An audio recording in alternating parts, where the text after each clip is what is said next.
اگر آپ چاہتے ہیں کہ بھٹکاؤ، بھول چوک، غلطیاں، کمزوری یادداشت، وہم یا وسوسوں کی بیماری چاہے اپنے لیے ہو یا کسی اور کے لیے ختم ہو جائے تو یہ آیت کریمہ نہایت مؤثر ہے۔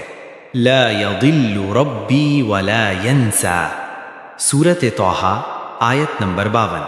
اس آیت کریمہ کو پانی پر 313 مرتبہ دم کر کے پیا جائے اور تیل پر دم کر کے سر اور پاؤں کی خوب اچھی طرح مالش کی جائے۔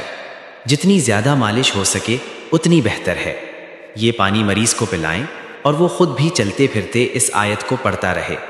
انشاءاللہ یادداشت تیز ہوگی اور حافظہ مضبوط ہو جائے گا۔ اگر کوئی چیز یاد کر رہے ہوں مگر یاد نہ ہو رہی ہو تو اس آیت کا یہ حصہ ایک مرتبہ پڑھیں، پھر یاد کریں۔ انشاءاللہ بھول نہیں ہوگی۔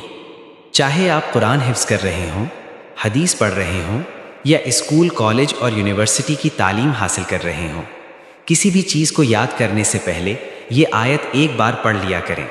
انشاءاللہ بھولنے کی شکایت نہیں رہے گی۔